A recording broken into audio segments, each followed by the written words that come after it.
Just so that you know, I have absolutely nothing to do with the music today, so please thank Olga and thank Irita and thank Irita's husband. That was beautiful. All right, talking about race in an interracial setting is never easy. There's guilt and finger pointing. At the Unitarian Universalist Fellowship of Charlotte County in Port Charlotte, Florida, we began a dialogue by conducting a service similar to this. We found that when the congregation heard personal stories about race from the point of view of friends and fellow congregants, the conversations that followed didn't seem to carry the baggage usually associated with such conversations. Excuse me. It is our hope today that this service will open a clear line of communication and bonding at Albany UU. And as my welcome story, I have Irita London's story. She says, Anne-Marie Haber gave me the gift of a free ticket to Albany Symphony's season finale, Convergence, a spoken word concerto for orchestra, words by Mark Bamuthi Joseph. This concerto was performed at Impact Concert Hall in Troy. Convergence touched me deeply and my struggle to forgive America for slavery, forgive how slavery impacted my life as a fetus, child, adult, and now as a senior. Slavery impacted my parents. Slavery has impacted my son. Slavery has caused post-traumatic slave syndrome for those who are descendants of slaves. The movement of the concerto named Forgiveness expresses how I feel as a human being who was born Black in America and a descendant of slaves. This excerpt from this outstanding concerto speaks to my soul. The cycle of sorry and the flattened muscle of forgiveness, the forgotten democracy and the country we leave our children, the transgression transpired in weakness, the foul play without witness. Forgive us if we won't forget. If I win my struggle to forgive, I just might be free. Yet I am encoded to attach to moral encumbrance. It feels foreign to me. It feels foreign to be free of hurt, to be free, like a congregation struck by a flash of spirit in church. Okay, as a call to community, I'm going to read the one anonymous essay that was submitted for today's sermon. I'm returning to the question at hand over and over. How does the race and/or ethnicity of others intersect with my life? I believe I'm returning to it again and again because it's a tiny piece in a larger mosaic of questions. The larger whole mosaic begs, pleads, to know, where do I belong? Do I belong with people sharing the same skin color? Do I belong with people who are my age? Do I belong with people who share my ethnicity? Do I belong with people who share my political beliefs? Do I belong with people with whom I share a profession? Do I belong with people who have an encompassing appreciation for nature? Do I belong with people who like to read the same books? Do I belong with people who enjoy the same kind of music? Where do I belong? As a UU, I take our 8 principles very seriously. I figure that with those tenets in common, we should be able to enjoy each other in beloved community, no matter our skin color, age, ethnicity, political belief, profession, feelings about nature, reading preferences, taste in music. However, I'm afraid that this is often not the case. I have friends and acquaintances at Albany UU who are very different from me in all of the aforementioned ways. I feel a spiritual authenticity and warmth when I am with them. Race and or ethnicity get in the way with others. Unfortunately, it can be a single bad experience that affects us profoundly. When I experience white supremacist words or behaviors, I find myself shriveling, shrinking away from the person who has the bad behavior, adding another thin layer to my armor. Psychic distance helps shield me from the person who behaves that way. Psychic distance cuts that person off from all I have to offer in beloved community.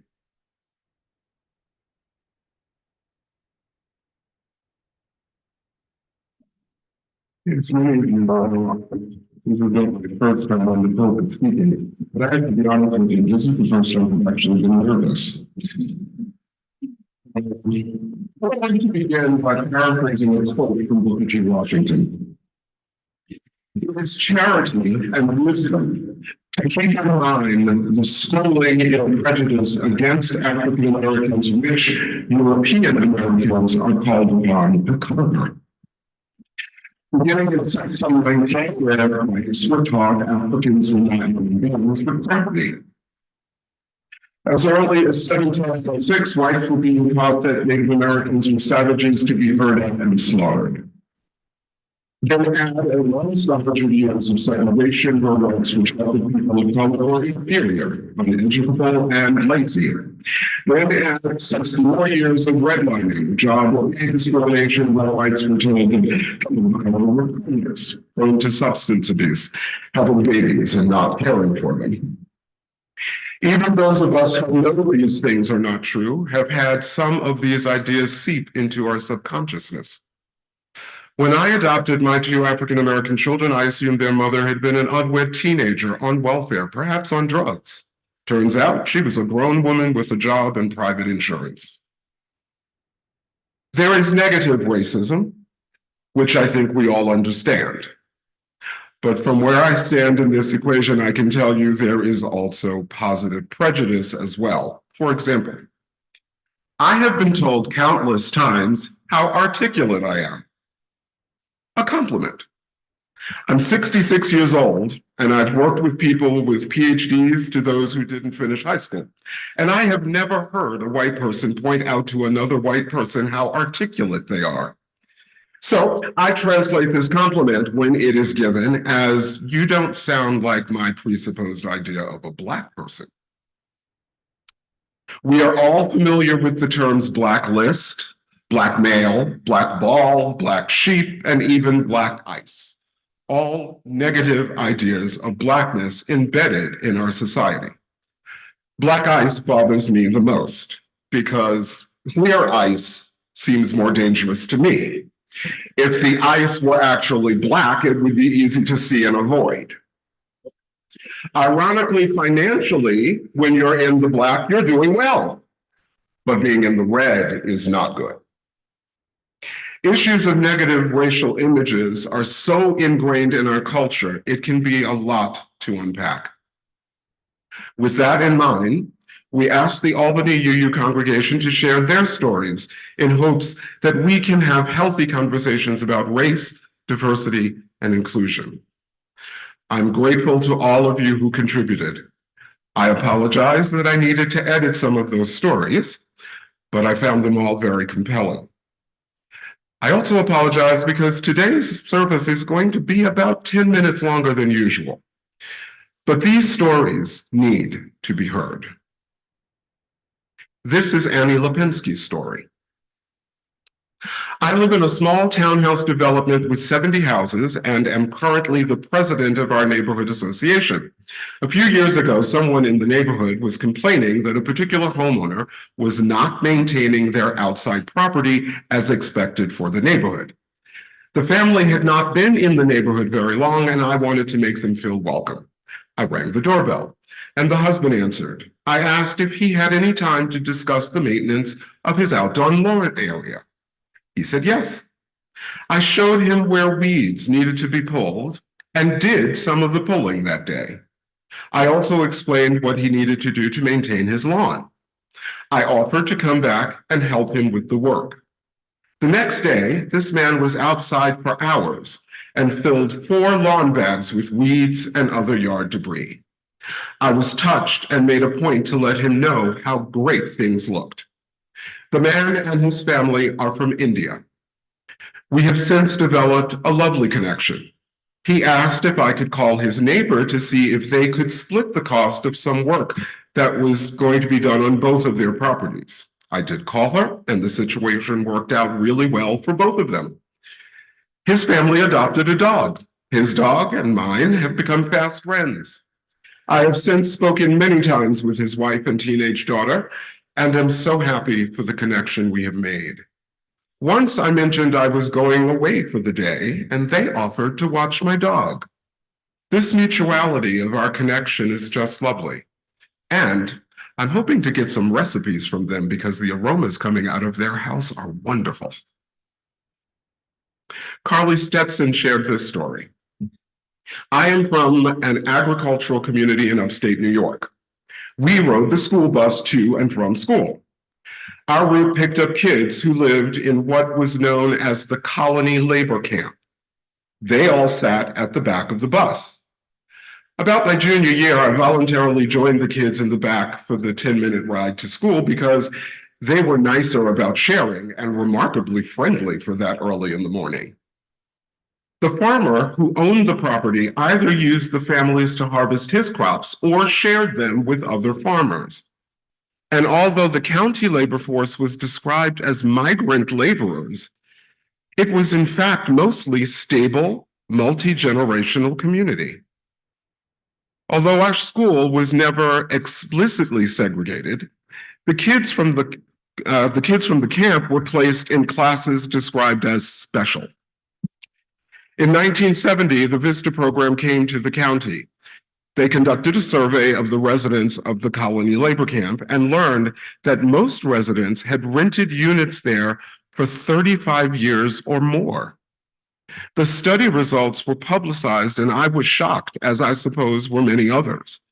Eventually, the VISTA workers convinced Mr. Colony to sell the property to the residents, and using federal funds, they repaired the units to create a modern apartment complex. The VISTA workers came into the county and exposed some ugly truths.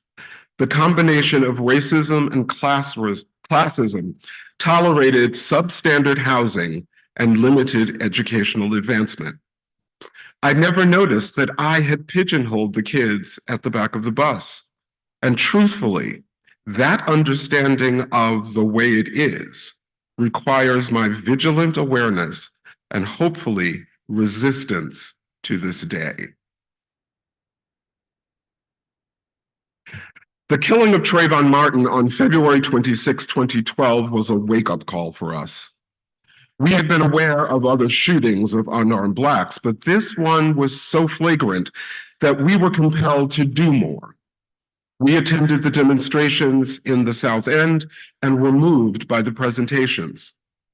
Shortly after that, Barb picked up a pen at the Albany UU social justice table during coffee hour that was sponsored by the YWCA and said, "Racism hurts everyone. End racism, empower women." Barb put it on her jacket and wore it everywhere she went. Then Donald Trump got elected in 2016. Shortly after the election, Barbara was wearing her button when she had an emotional encounter with a young Black woman who thanked Barb for wearing the button. A week later, Barb had another encounter with a young man in a retail store who was checking out her purchases. He also commented on the button and thanked her for wearing it. When Barb came home from that encounter, she and I discussed her experience and decided we should do more than just wear the button. Why not get more buttons to pass out? The Y didn't have any available, so I went online and found a place where we could order them. We changed the message to just racism hurts everyone. The question was how many to order. We talked about it and decided to order 500. Would we ever be able to give out that many buttons? In fact, we did and ordered 500 more. We have had many positive experiences handing out buttons to people of color, as well as white folks. We have given them out during our various trips, so the buttons are in many different places across the US.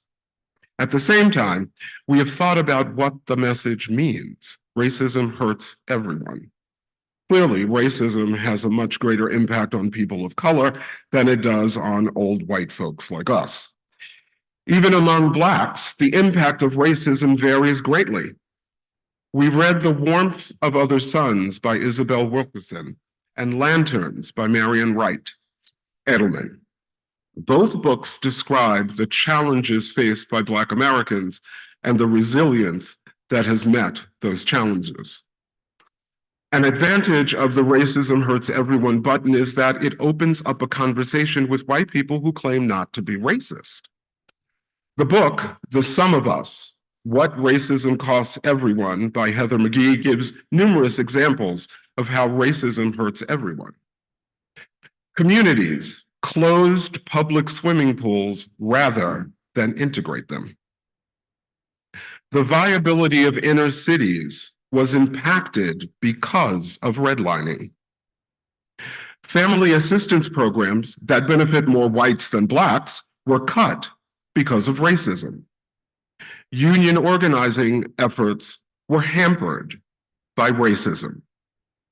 For us as citizens of the United States, racism is a serious problem that hurts everyone because it contradicts the ideals of the ideals that are the foundation of our country. We will continue to pass out our buttons until they are all gone, and then we will probably order 500 more. They're thinking of changing the slogan now to Stand Against Racism. Chuck and Barbara Manning. And there are buttons out in the lobby for you to take and wear. The Olay moment. Late last year, our congregation faced a controversy that involved the gratuitous use of race. We took some steps to deal with it and effect racial healing. Some of you may recall how two of our members explained the oops and the ouch. The oops being the embarrassment of the person who made the racial remark, and the ouch being the pain felt by those feeling hurt by such remarks. Today, I want to talk about the third kind of sentiment to go with the oops and the ouch feelings that were felt. As a former Catholic, I still tend to frame things in trilogies. The other feeling I want to express about this incident is what I call the Olay moment. As many of you know, Olay is an exclamation of approval typically heard at international sporting events like soccer games, when the crowd witnesses a great play. I felt this kind of sensation at the end of the service after the racial comment was made. I was sitting up in the balcony at the time after hearing the comment. I sat there processing it, my reactions ranging from surprise to confusion to annoyance. Some moments later, I saw someone walking up to the stage. When they stepped up to the microphone, they turned and faced the congregation and said that it is important to refrain from using race in public comments in ways that reinforce negative racial stereotypes. That simple, succinct comment, advocating mindfulness, showed me that someone here at that moment was moved to express that racial healing is important. I want to give a shout out to Anne-Marie Haber for stepping up and striving for racial healing. And I want to thank those of you who do what you can to achieve racial healing and equality. Some of you have done that in this space, at school, work, or in your neighborhoods. I want to emphasize this aspect of racial healing because it demonstrates love in action, in real time, and is positive. Luis Torres.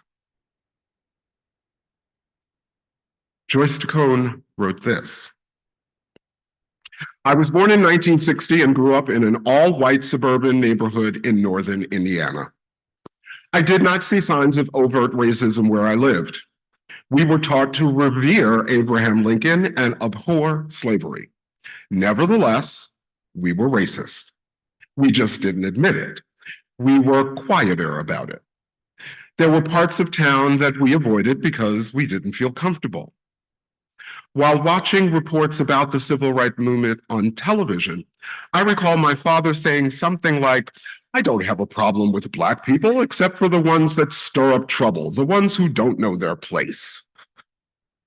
Saddest of all, racism prevented me from getting to know members of my own family. When I was around 3 or 4, my father's sister married a Black man and moved to Detroit. I don't know much about their lives together except that they had 3 children. My only memories of my aunt were seeing her high school picture hanging on the wall in my grandparents' bedroom and being introduced to her at my grandfather's funeral.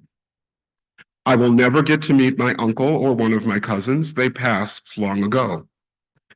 One of my 2 cousins who survive, I've only met one, briefly at my father's funeral. I left my hometown over 40 years ago. Meanwhile, I have a lot of white family members that still live in all-white suburban neighborhoods in the Midwest.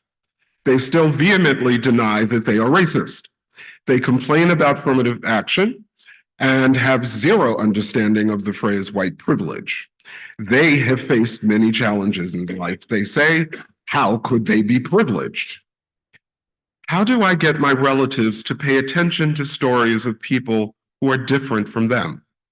How do I convince them that white privilege doesn't necessarily mean that their lives have been easy? It just means that their race has not been something to make their lives harder.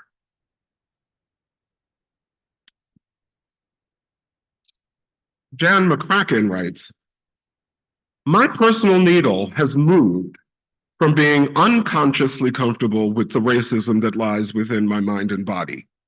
I am consciously uncomfortable. I recognize that the biases and conditioning within me are far deeper than my white skin. What more do I still need to learn and know? How do my senses and values work rather than collide with my unearned white privilege? I received messages to respect all people without prejudice from the start of my life, mostly from my family and UU Church. According to my mom, we were brought to the inner city Y for swim and craft lessons so that we could mingle with Black kids. My father was a director for the Albany Boys Club and Camp Thatcher. His job was explained as helping underprivileged boys. The term underprivileged was their key identity in my condensed understanding. I felt I was other than that category. When I learned about slavery in high school and institutional racism as a young adult, the lessons did not include any references to my white privilege. The daunting reality of how molded and shaped I have been by white supremacy hit me later in life, in my 50s. It was then I felt the pain, despair, anger about my participation in an educational and social system, and to some extent a family system, held together with threads of racism. May learning and love keep the doors of hope open, for that is the heart space we can enter together. Ode to L is from Pam Collins. You came to Cobleskill in the early 90s like a breath of fresh air. You were shy at first, reluctant, but I persisted, and gradually we saw the work we could do as colleagues. Together, we did what we could to help our students understand each other. White kids from farms, Black kids from the city.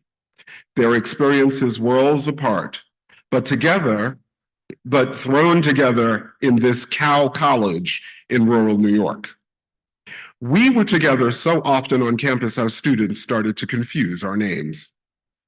Our experiences were worlds apart as well, but you brought me into yours, showed me my white privilege, turned me on to ideas and history my white world knew nothing about, even shared some of your code words over which we giggled in our faculty meetings. You befriended my daughter and opened her world and her heart. I did my best through the years to teach her well, but with you, she lived it. You turned her name Jenny into Jenna, a more grown-up, womanly version of herself she goes by to this day. She called you her second mom, and I was glad to share the space in her heart. Then came the day you invited me on a trip to Washington, D.C., Chocolate City, you called it, your city. We had lunch with 3 of your friends. I was tolerated, but only barely. I sat quietly and listened. Talk went deep. You began talking about sons. My thoughts went to my own teenage son and my heart swelled. How do we keep them safe was the question that began the conversation. We're damned no matter what we do was the next comment. If we raise them to be strong and self-confident, they will be in jail before they're out of high school. But if we teach them to be subservient, damn it. It might keep them safe, but it denies them their selfhood. For all you had taught me about the abhorrent effects of white privilege, nothing hit me as hard as this. I worried about my son, of course I did. I felt you beside me, wanted to hug you, wanted to fix something I knew was bigger than both of us. White supremacy is a soul crusher. You eventually left Cobleskill to go somewhere where you could be more not relegated to teaching Black literature or directing the Equal Opportunity Program. I was happy for you.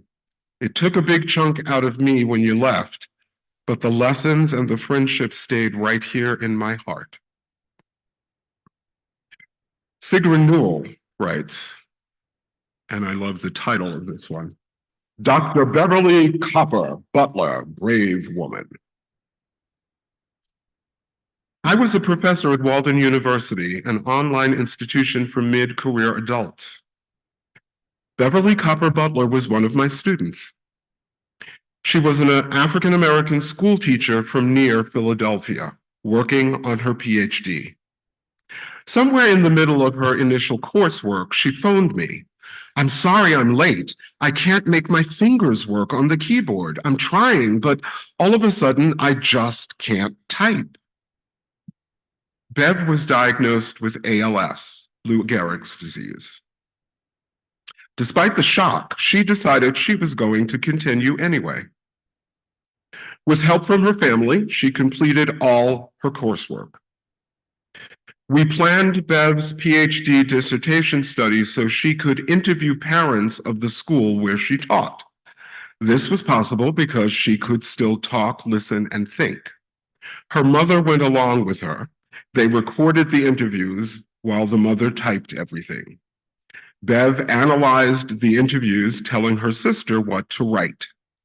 Between the 3 of them, her dissertation was completed. By then, she was bedridden and could scarcely talk. Walden University paid for the 3 faculty members who had worked with her to fly.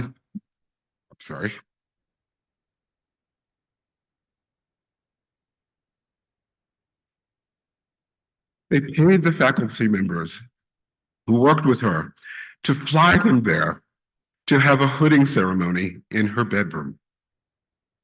Afterwards, her mother, family, and church members, who had all been helpful throughout Bev's PhD journey, put on a big party. The local newspaper printed a photo of Bev in bed with the PhD gown and mortarboard spread over her and we 3 faculty standing beside her. Bev lived on for another 3 or 4 years.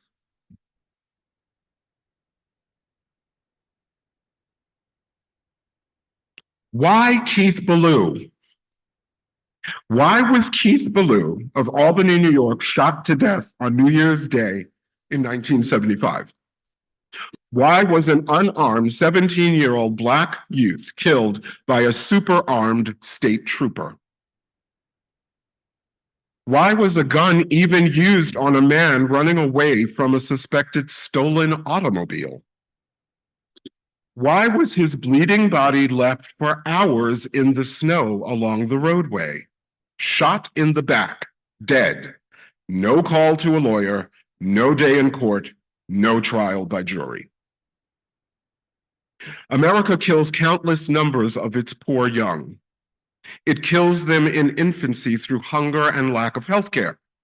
And if their bodies survive the poverty and racism of their youth, America will kill them in spirit, day by day. It will destroy their minds in maddening frustration.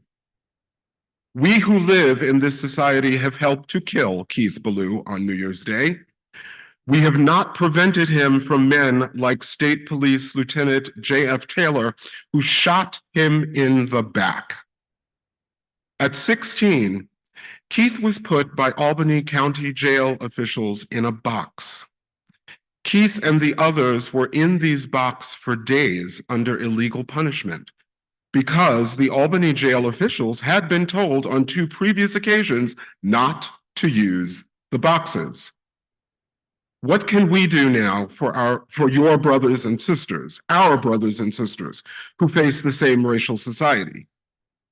We can find out what our tax money has bought in weaponry for law enforcement bodies. If you are concerned about the killing of Keith Ballou, we need you. That essay was written in 1975 by the late Fred Schroeder, Jan McCracken's dad. Racial Healing by Karen Strong. On the same day George Floyd was murdered in May of 2020, a white woman in Central Park called the police when a Black birdwatcher, Christian Cooper, asked her to follow the law and leash her dog. She told the police she felt her life was in danger, even though a video showed it was not. Fortunately, the incident ended before police arrived. That day, I realized that is what I look like to Black folks. No matter how good I think I am on the inside, no matter how kind I think I might be, I am a white woman who can weaponize the police by playing the victim. I grew up in upstate New York, and I remember feeling smug in elementary school when I learned about slavery, the Civil War, and Jim Crow. That's because I was clueless about segregation in the North and though I was proud of my Union Army veteran ancestors, I didn't know that I had Confederate veteran ancestors. In 2012, I heard Richard Rothstein, author of The Color of Law, on Fresh Air talk about what segregation looked like in the North. For the first time, I learned about redlining and just how hard white folks work to uphold white supremacy.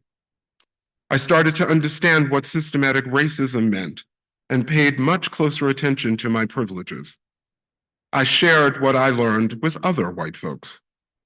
A few years later, overconfident in my wokeness, I was at a watershed conference and a white woman presented bluntly about racism in the environmental movement.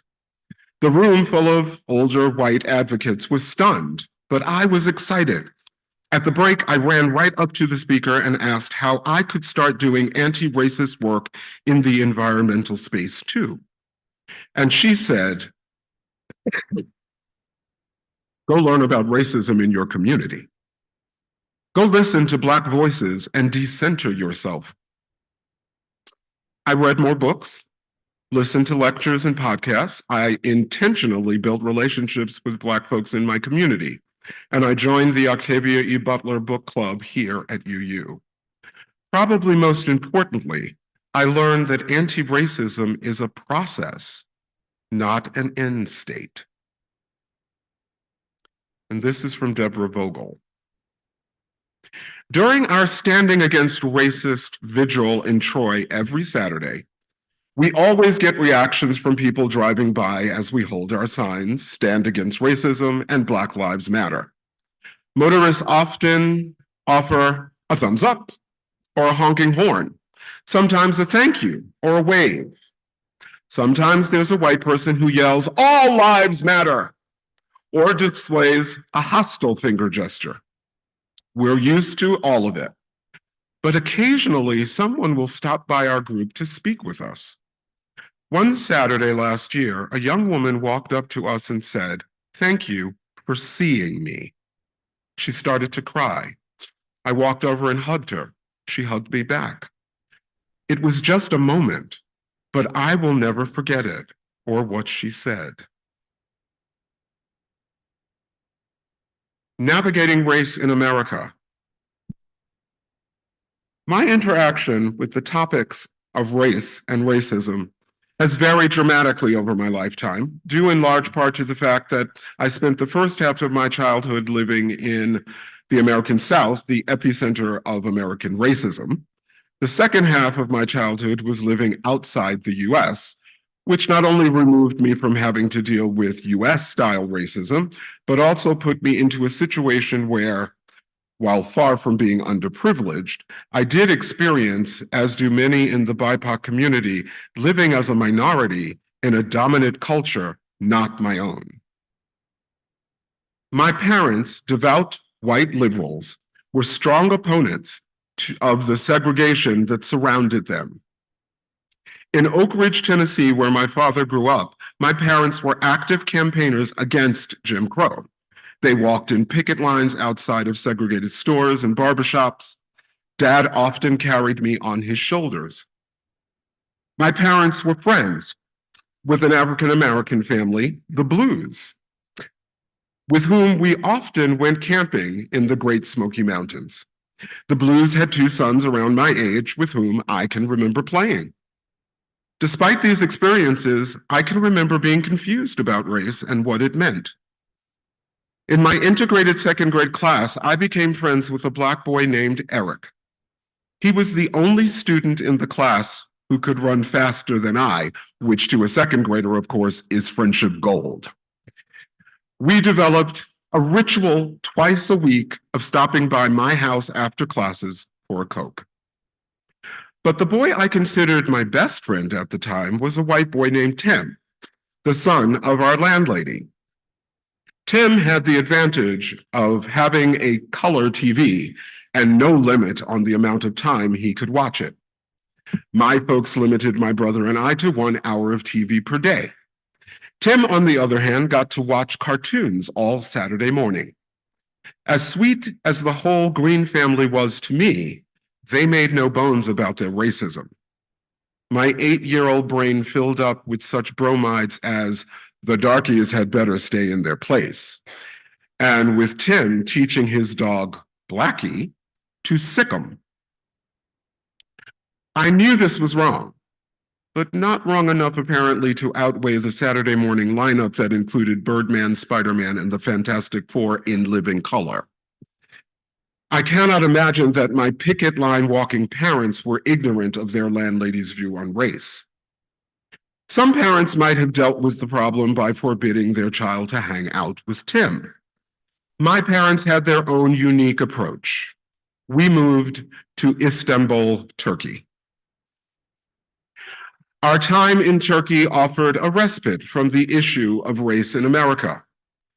When out in public in Istanbul, I remember feeling a strong desire not to stand out. I returned to the US for prep school and college. My mindset at the time was that we were not really Americans, so American racism was not really my problem. I continued for many years of my adult life to think of myself as one of the good white people, and certainly not a racist. Hadn't I been on picket lines protesting segregation, been camping with a Black family as a child, and invited a Black classmate to my house on a biweekly basis, Surely I was the white incarnation of Martin Luther King Jr. Then my father, who preceded me in Unitarian Universalism, began talking to me about white privilege and institutional racism. One can be the kindest person in the world and not see race and still benefit from the fact that one's skin is lily pale. The US we live in today has changed dramatically from the one in which I was born. Perhaps there is hope in that thought. And that was from Michael Crowell, who I will let you know today is one of my brothers from another mother. I was born on February 18th, 1958 at St. John's Episcopal Hospital in Brooklyn, New York at 5:45 a.m. I was 6 when my mother showed me my birth certificate. My dad, a very dark-skinned man, was listed as Negro. My mother, a very light-skinned woman, was listed as colored. I was listed as Black. My grandfather, Cubie Lee Moore, was born in 1863 or 4, we're not sure. He was born into slavery. He was 65 or 66 when my father was born. My adopted son, African American, adopted the white daughter of the woman he loves before they got married. America and Albany UU are moving in the right direction. However, this is work that is perpetual, and I think we are up for the challenge. May it be so. Asante Sana. Amen.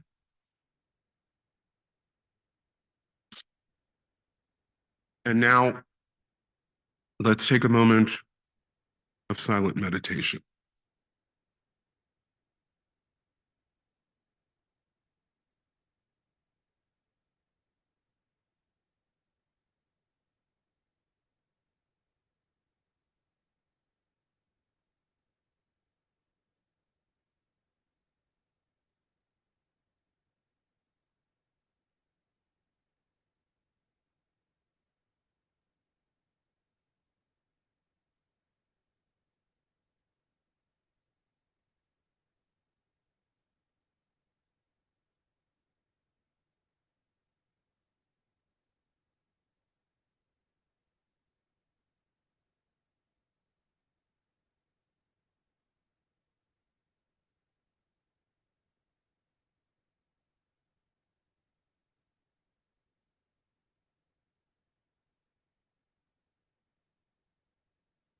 As a meditation in words, I'm going to give you this story.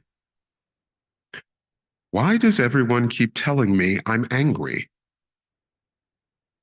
I'll never forget the mix of confusion, hurt, and yes, anger in her eyes as she snapped at me. She was a young mother in her mid-20s. She was a participant in the job preparation program I was managing, working with recipients of temporary aid for needy families, what most people refer to as welfare. She had been searching for a job for a while. She was smart and driven. She was fiercely independent and did not like needing the government's help to put food on the table or a roof over her head. Yet, her job search had not panned out. I was critiquing her interview skills, giving her feedback on her answers, her appearance, etc., the kind of things that potential employers would evaluate. After praising her resume, her choice of interview outfit, even how she deftly explained what skills she had to offer, the criticism I offered was like, maybe you come across as angry?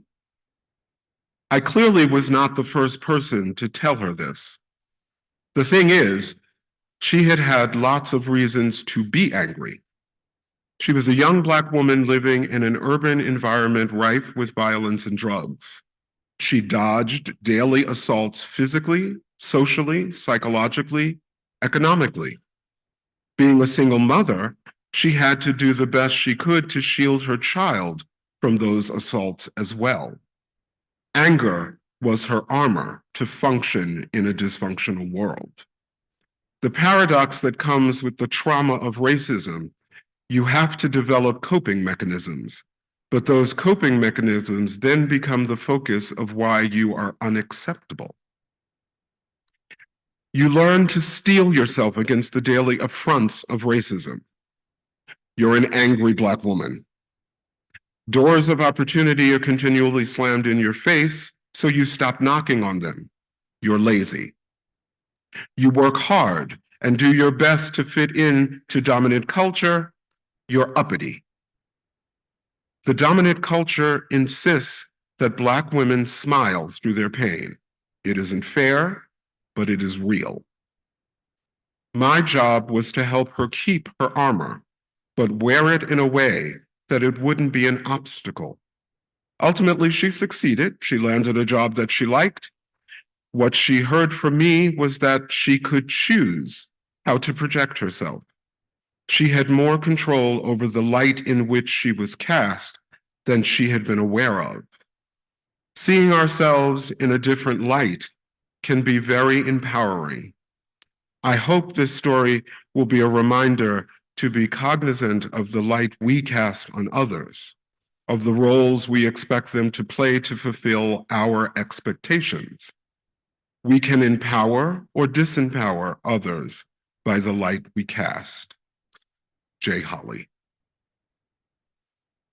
Race is a social construct created by wealthy white people to give a pseudo-scientific justification for the enslavement, colonization, or genocide of non-white peoples for centuries. As such, it has been the single most influential aspect of my life. My race, as determined by the American caste system, has negatively affected my family's ability to provide intergenerational wealth for its children. It has negatively affected the mental health of my family, with prior generations suffering alcoholism, anxiety, and depression. The caste system into which I was born has always rewarded a fortunate few with a relative amount of success, at the same time that it throws barrier after barrier before the vast majority of people of color. All the while exhorting us to just work harder, be heroic, and play by the ever-changing rules. Everything I just said is the truth. Time after time, I have spoken the truth of my life to white people. I have never expected anyone to automatically agree with me, though I am pleased when such a thing occurs. What truly perplexes me is the anger that I often encounter, as if the very act of my speaking about racism is somehow unbearable to them. Worse, I am often accused of lying, as if I so desperately needed to convince them of the existence of systemic racism. Their anger often is an attempt to make me stop telling the truth. Just shut up. The next time you find yourself getting angry at a person of color when they are relating facts about race, try to sit with those feelings for a moment. Turn inward and try to see where your feelings come from. Anger is a legitimate response when the speaker is being insulting, whether to another group or to you personally. However, absent the speaker's obnoxious behavior or offensive language, please think for a moment about possible triggers before responding in anger. Peace always begins with empathy and compassion. Michael Hornsby.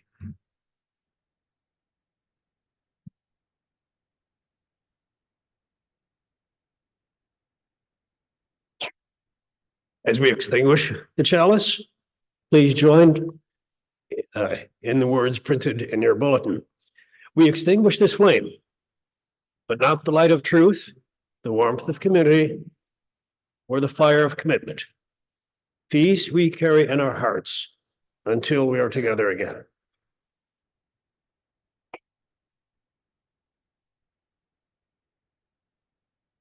And I think we have Dick Dana coming down to do our coffee hour connection.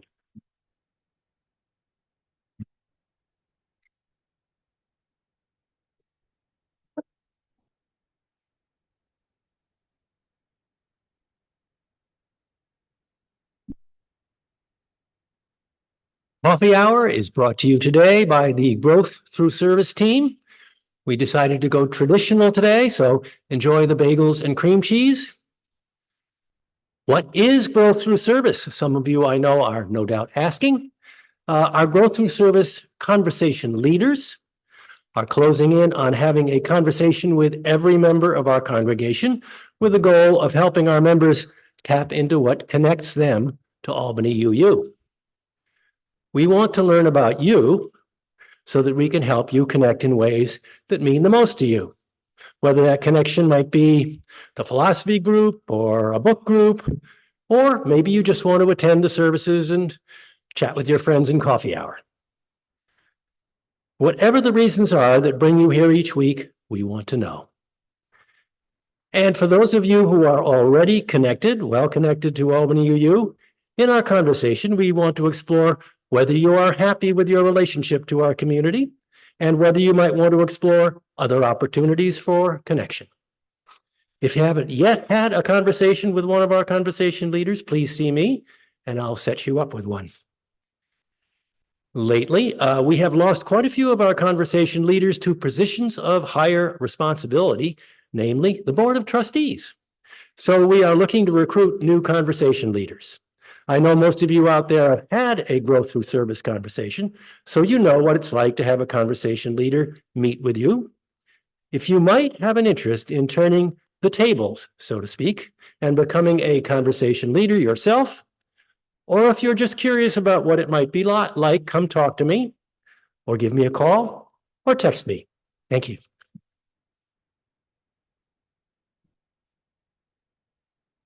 I have two additional printed announcements to read. First, regarding the nominating committee. The nominating committee is very busy drawing up a slate of candidates for the election to be held at the annual meeting on May 19th. We are mindful that the next 2 years will be transition years for the society as we need talented leaders to navigate the challenges that this brings. There are meaningful rewards for those who help lead the congregation to a brighter future, and the committee would appreciate a little help. If you would like to be nominated for any position, or you have a friend who might like to serve, please let the committee know. You could contact Kathy Hodges or Nelson Jacobs Moore, John Newell, Kelly Smith, or the chair, Reese Satin. And also, concerning next Sunday, February 25th, come meet the social justice team. After service in the community hall, the Congregational Life Team invites newcomers and old-timers alike who would like to know more about Albany UU's social justice team and their work to attend this new monthly mini coffee hour in the back of the community hall. This will be a smaller and somewhat quieter coffee hour that will provide an alternate, but not a replacement, for the coffee hour in Channing Hall. So join us immediately following services at the back of hall next week, February 25th, for conversation and refreshments. Let's hope that, of course, if everybody decides they want a quiet coffee hour, then it won't be very quiet. But let's see what happens. Finally, we might have guests and visitors today. If so, we'd like to get to know you. If you'd like to tell us who you are and where you're from, those here in Community Hall are invited to stand or raise your hand. The usher will bring you the microphone so that everyone can hear you. Or those on Zoom can click on the raise hand symbol. Our technician will then invite you to unmute and introduce yourself. Anyone here?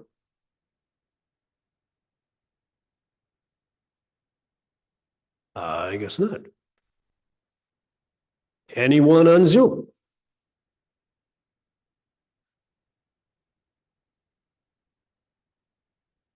There's no one on Zoom. All right then, well. Well, thank you, and welcome to all who have joined us today. If you'd like to learn more about our congregation, you can stop by the table in the lobby and speak with our welcome table host, who is Elizabeth Berberian today.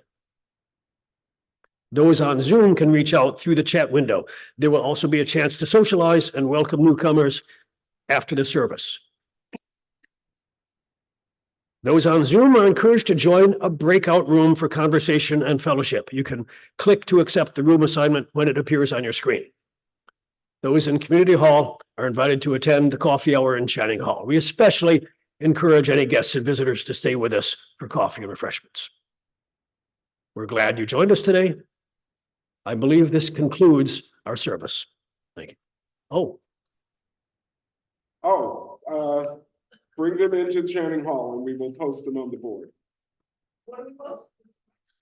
Oh, I'm sorry, did I not? Oh my goodness. Okay. I didn't explain what to do with them. I am so sorry. This service, putting it together and conducting it, has probably been one of the hardest things I've ever done. This was hard.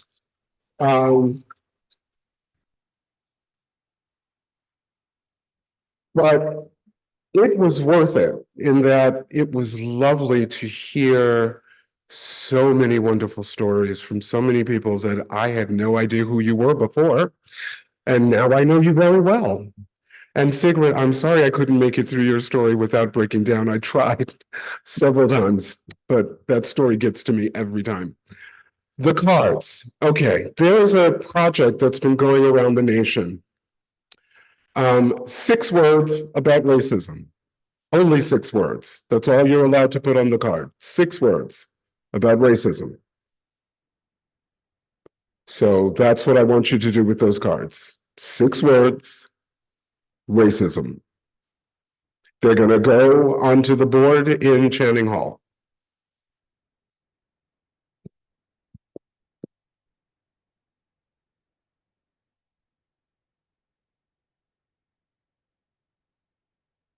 It is a study that has been conducted by a Black professor from a college, and it has been eye-opening. When you confine people to 6 words, what they will say is fascinating. So I'm curious as to how we can react to those 6 words. Racism.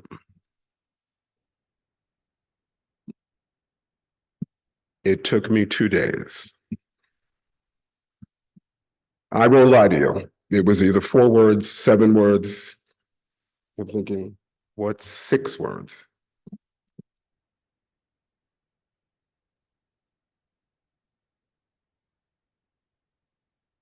What I came up with is, I'm Black. My partner is white.